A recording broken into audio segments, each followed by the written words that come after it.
Kasih karunia dan damai sejahtera Allah Bapa kita dan anaknya Tuhan Yesus Kristus menyertai saudara. Amin. Shalom saudaraku yang terkasih, di dalam nama Tuhan Yesus Kristus senang bisa menyapa saudara di tempat saudara berada hari ini dalam dimensi yang berbeda, tetapi dalam dunia yang sama. Sebagai insan yang diciptakan untuk Tuhan sebelum melakukan rangkaian aktivitas kita pada hari ini, marilah kita mengawalinya dengan mendengarkan firman Tuhan. Selamat pagi, saya akan membacakan ayat renungan harian yang diambil dari Yohanes 3 ayat 17.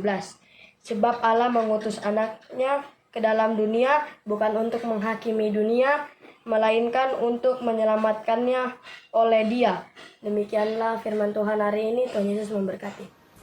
Saudaraku, ini adalah nats yang begitu indah, bukan? Inilah yang diharapkan seluruh umat manusia. Siapapun orangnya pasti membutuhkan keselamatan ini. Tetapi meskipun Tuhan telah menyatakan anugerah ini, tetapi banyak juga orang yang menolaknya dengan spontan. Karena mereka memiliki konsep yang sudah mengakar dan sulit untuk dicabut. Dan kemudian ketika dibenturkan dengan apa yang dikatakan oleh nats hari ini, mereka menolak. Ini adalah suatu kebahagiaan karena kita mengerti nats ini. Bagaimana seorang guru yang besar, bahkan dia adalah Sanhedrin, datang kepada Yesus Kristus yang bernama Nikodemus dan mempertanyakan tentang asal-usul dari Yesus Kristus. Dan kemudian ia menyebut bahwa Yesus itu adalah guru yang baik. Dan kemudian dari hal ini, percakapan ini, kita semakin mengerti tentang arti dilahirkan kembali. Salah satu hal yang menjadi penting adalah Nikodemus menyebut Yesus itu sebagai guru. Tetapi apa yang saudara sebut tentang Yesus? Saya menyebut Yesus adalah Tuhan, Allah dan Juru Selamatku. Dan apakah saudara menangkap apa yang saya katakan? Nikodemus menyebut Yesus guru. Dan itu belum penyebutan yang sempurna. Penyebutan yang sempurna tentang Yesus adalah Dia adalah Tuhan. Sehingga konteks yang kita perbincangkan hari ini adalah bagaimana seseorang itu dibawa untuk kepada pengenalan yang sesungguhnya dan berakhir kepada seruan yang sesungguhnya. Dan inilah yang menjadi sangat istimewa dalam penyajian yang kita lihat di dalam Alkitab.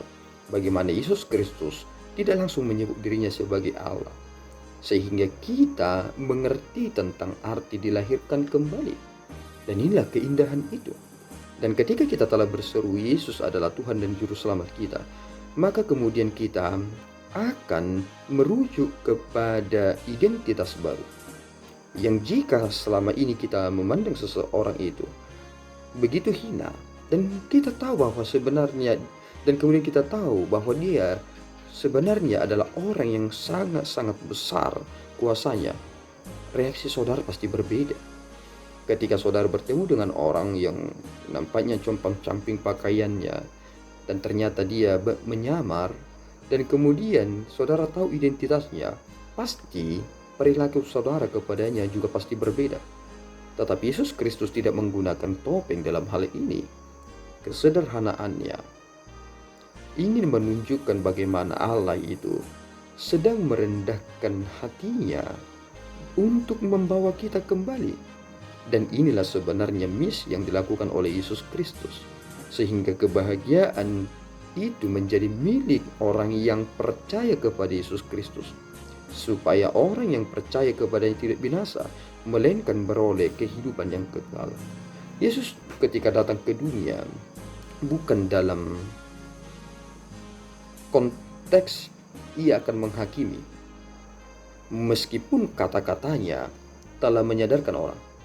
Ketika saudara sadar dengan apa yang diucapkan orang terhadap kesalahan saudara, saudara langsung mengintrospeksi diri, bukan? Dan apakah saudara menyadari bahwasanya kebenaran itu telah menghakimi saudara dan membawa saudara kepada sebuah perubahan?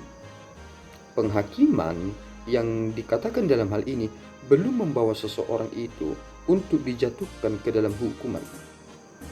Tetapi kita melihat perbandingan yang begitu jelas bahwasanya orang yang percaya kepada Kristus dengan mereka yang tidak mau percaya dan tidak mau mengikut Kristus, jelas ada perbandingannya. Dan kita ini adalah orang yang telah diperbaharui, dan inilah transformasi yang sesungguhnya. Firman itu telah membawa kita kepada perubahan hidup.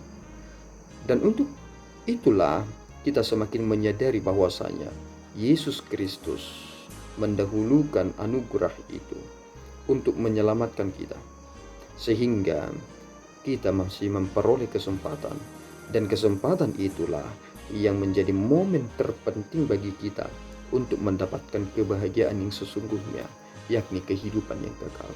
Biarlah sukacita ini terus hidup di dalam diri saudara, dan saudara akan mengerti bahwasanya penting sekali untuk menyadari ini sedini mungkin dan melahirkan perubahan yang signifikan dalam kehidupan ini.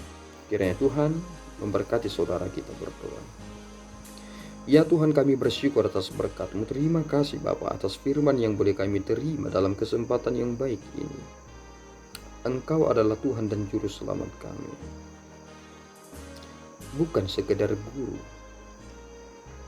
Engkau Tuhan yang membimbing kami, yang mencurahkan kami Roh Kudus-Mu, sehingga kami dilahirkan kembali dan hidup sebagai ciptaan yang baru. Bimbing kami Tuhan supaya kami tidak kembali kepada perilaku kami yang buruk, supaya kami dapat benar-benar meninggalkannya, supaya kami menjadi pribadi-pribadi yang berkenan di hadapan Tuhan.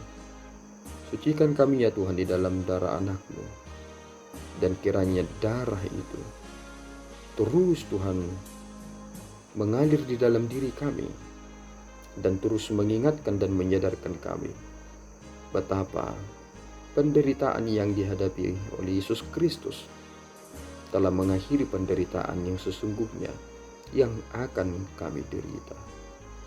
Terpuji Engkau ya Bapa, di dalam Yesus kami telah berdoa dan mengucap syukur.